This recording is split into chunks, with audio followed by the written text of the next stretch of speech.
मैं हूं विकास शर्मा और आप हमारे साथ देख रहे हैं metro news live. Metro news live का खास show ground zero of heroes की तस्वीरें। आज हम एक और नए प्रत्याशी और आम आदमी के प्रत्याशी हैं, वो आम आदमी पार्टी के प्रत्याशी हैं। दिल्ली में ज़बरदस्त और ज़ोरदार है आम आदमी पार्टी, वहीं पंजाब में भी है, लेकिन गुजरात में भी अब धीरे धीरे पैर जमाना शुरू कर दिया है। इसको लेकर आज हम उनसे कुछ खास बातचीत करेंगे। दरअसल देखना होगा कि जब चुनाव है तो कैसे लोगों के बीच हैं और किस तरह से है, क्या क्या मुद्दाएं हैं चुनाव के, और किस तरह से लोग इनके सामने और क्या क्या तैयारियां चल रही हैं, उनको लेकर आज हम बात करेंगे। सबसे पहले हम आपका परिचय के साथ में शुरुआत करेंगे। सबसे पहले आप अपना परिचय बताएं। मेरा नाम दिव्येश शर्मा है। मैं आम आदमी पार्टी का मजूरा विधानसभा से प्रत्याशी हूँ। ऐसे में हम डायरेक्टली अब बात करते हैं, जिस तरह से देखा जाए तो चुनाव के मुद्दे क्या क्या हैं। चुनाव के मुद्दे तो 10 है। मुख्य मुद्दे ये है कि महंगाई, बेरोजगारी, बिजली, पानी, रास्ता, बेरोजगारी भत्ता, सम्मान राशि, ये सब चीज़ें हैं। महिलाओं को सम्मान नहीं है, सिक्योरिटी नहीं है, ड्रग्स का व्याप बढ़ गया है। इस विस्तार में बहुत सारे समस्याएं हैं, तो सब समस्याओं का अलग अलग परिप्रेक्ष्य है, तो हम सबको एक मुद्दा बना के चला। एमएलए के प्रत्याशी हैं आप और एमएलए के पद के लिए आप खड़े हो। सबसे बड़ा बात है कि मौजूदा विधानसभा में कुल, अगर हम थोड़ा सा आंकड़ा अगर उत्तर भारतीयों को उठा के देख लेते हैं तो उनका लगभग 70 से 75% का यहाँ पे आंकड़ा नज़र आ रहा है। मौजूदा विधानसभा की बात कर लेते हैं, क्या उनके लिए आपकी क्या होगी भूमिका और किस तरह से, क्योंकि आए दिन वो लोग परेशान रहते हैं। एक इंटरव्यू में मैंने उनसे बातचीत साफ तौर से किया तो क्या सुरक्षा नहीं है। बातचीत के आधार पर देखा गया तो महिलाओं ने कहा कि कान के सामने से फ़ोन लेके चला जाता है। ये कई चीज़ें हैं। किस तरह से 27 साल का क्या रिकॉर्ड टूटेगा या नहीं? 27 साल का रिकॉर्ड टूटना तय है। अभी एक लहर, आम आदमी पार्टी की लहर चल रही है और ये जो लहर है आंधी में बदलेगी चुनाव नज़दीक आते हैं। जैसे आपने कहा कि यहाँ पर उत्तर भारतीय, राजस्थानी और अलग अलग बहुत सारे समाज हैं, गुजराती समाज है, बहुत सारे ऐसे समाज हैं जिनको एक सुरक्षा एक बहुत बड़ी मुद्दा है। यहाँ से राज्य के गृह राज्य मंत्री इसी विस्तार से आते हैं और वो भी चुनाव लड़ रहे हैं मेरे खिलाफ। तो मैं उनसे यही पूछना चाह रहा था कि जब आप खुद यहाँ के राज्य मंत्री है, गृह राज्य मंत्री है, तब आपके विस्तार में ही लोग ऐसा क्यों कह रहे हैं कि सुरक्षा का अभाव है? महिलाएं कह रही हैं कि सुरक्षा का अभाव है, युवाओं कह रहे हैं कि हमको रोजगार का समस्या है। आप खुद युवा हैं, तो युवाओं का समस्या आप क्यों निराकरण नहीं कर पा रहे हैं? इसके लिए एक कमिटमेंट चाहिए। कमिटमेंट के बिना कोई समस्या इसी तरह जैसे ही मतलब निराकरण करना चाहे नहीं हो सकता। उसके लिए एक आयोजन करना पड़ेगा, प्लानिंग करनी पड़ेगी। ये सब चीज़ उनके बस की बात नहीं है। वो सिर्फ इवेंट मैनेजमेंट करने से राजनीति नहीं होता।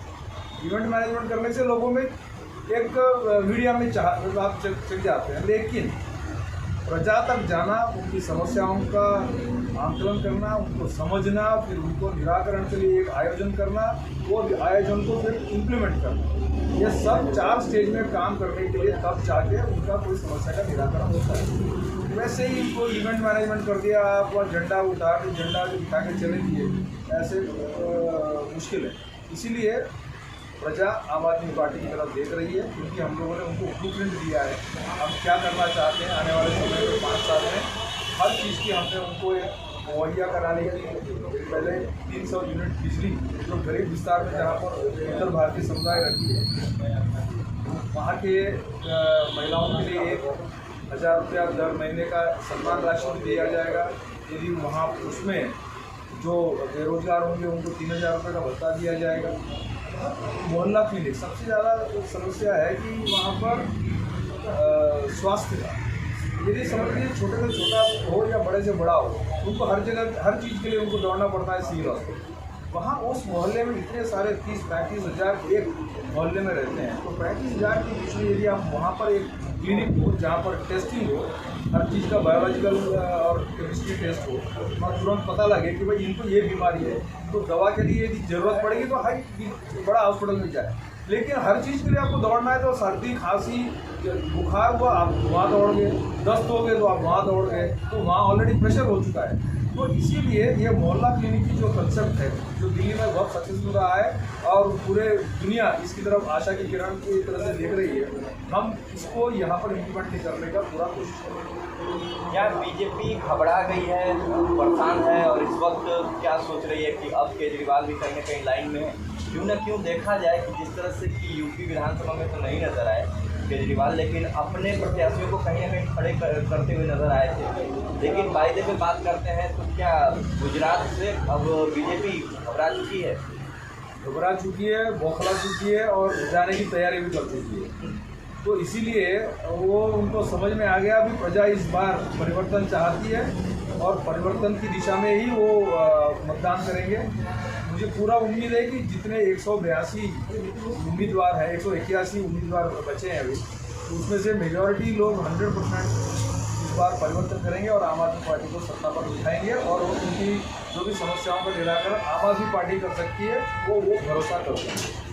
आपके जो सबसे पहले अगर हम बात करते हैं तो केजरीवाल की बात करते हैं और आपके जो सुप्रीमो हैं केजरीवाल जी, सबसे पहला नारा ये वो मैं उनसे आपसे ही सुनना चाहूँगा वो नारा। वो नारे के साथ में उन लोगों को क्या कहेंगे जिस तरह से देखा जाए भ्रष्टाचार में और भी वो लोग लिप्त होते चले जा रहे हैं, लेकिन फिर भी कह रहे हैं कि कुछ मेरे को नहीं करो। भ्रष्टाचार की बात कौन कह रहा है मुझे पता नहीं, ये बस एक आदमी छाती ठोक कर ये कह सकता है कि वो कर्तव्य ईमानदार है। पूरे यदि आप पूरा राजकीय चित्र देखोगे उसमें एक ही व्यक्ति है, एक ही ऐसा नेता है जो केजरीवाल जी है, वो छाती ठोक के कहता है कि मैं एकदम कट्टर ईमानदार। बाकी एक भी नेता मुझे बताइए कि वो कह सके इस तरह। तो इसीलिए ईमानदारी के चक्कर में आप मत पड़िए। ईमानदारी की उनका कोई कंपटीशन नहीं है। बाकी सब तो ठीक है, भ्रष्टाचारी दुराचारी ये सब है, लेकिन प्रजा उससे ज़्यादा उनकी महंगाई के नीतियों से, महंगाई जो बढ़ी, बेरोजगारी बढ़ी है, इनकी नीतियों से त्रस्त, सुरक्षा नहीं है वो नीति से त्रस्त। भ्रष्टाचार गुजरात में जो भ्रष्टाचार है वो टॉप लेवल से लेकर नीचे लेवल पर हर एक व्यक्ति जानता है उस चीज़। उसे कोई अरविंद केजरीवाल जी को आपको बताने की जरूरत नहीं। छोटे से छोटा बच्चा को आप पूछ लीजिए गुजरात को कह देगा ये तो भ्रष्ट सरकार है भारतीय जनता पार्टी। केजरीवाल जी ने एक नारा दिया है गुजरात के लिए और जहाँ भी चुनाव लड़ने जाते हैं एक अलग सा नारा देते हैं। वो कौन सा नारा है, मैं आपसे सुनना चाहूँगा। परिवर्तन। इस बार तो वो चाहते हैं कि गुजरात परिवर्तन मांगता है। गुजरात मांगे परिवर्तन और हर व्यक्ति मांगे परिवर्तन, युवा मांगे परिवर्तन, महिला मांगे परिवर्तन, बुजुर्ग मांगे परिवर्तन, पूरा गुजरात के हर समाज मांगे परिवर्तन और ये परिवर्तन होना तय है। और हर एक व्यक्ति, मुझे लगता है कि गुजरात में हर एक नागरिक उन्होंने अपना मन बना चुके हैं कि भाई इस बार परिवर्तन करेंगे और भारतीय जनता पार्टी की सरकार उखाड़ फेंककर आम आदमी पार्टी की सरकार सुजान भवी जी के नेतृत्व में जरूरी है।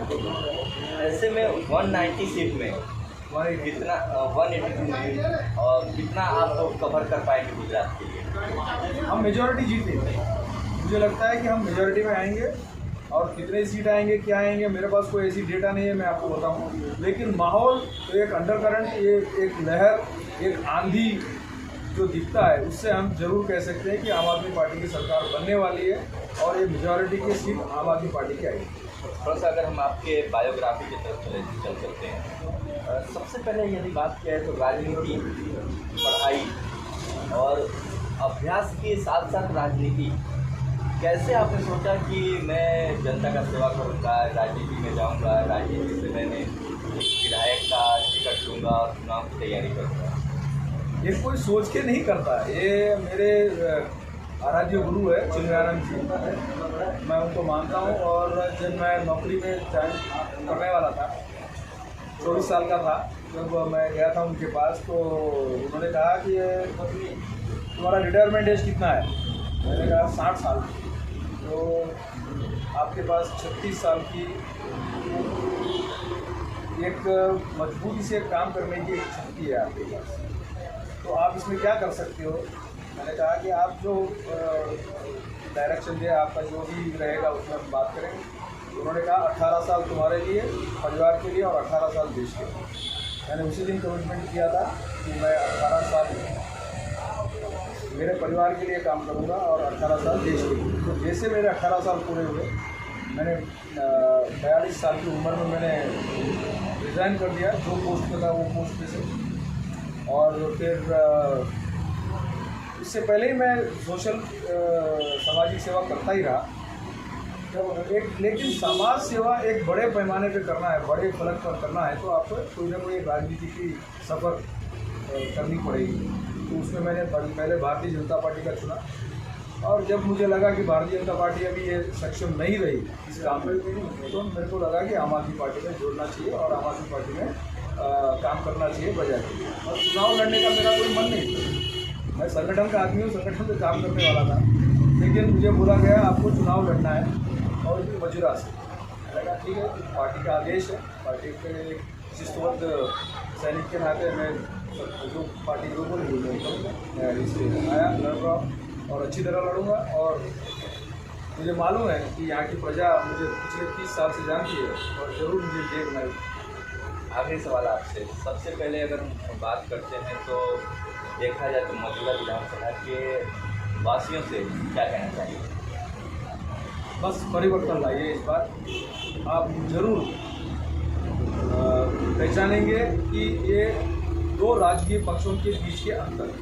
हम जरूर काम करेंगे आपके लिए, हम आपको भरोसा दिलाते हैं, हर एक वर्ग को, हर एक समाज को हम भरोसा दिलाना चाहते हैं कि आम आदमी पार्टी आपके लिए काम करेगी। 24 घंटे में 24 घंटे हम आपके लिए देंगे, और आपको जब भी ज़रूरत पड़ेगी हम खड़े रहेंगे।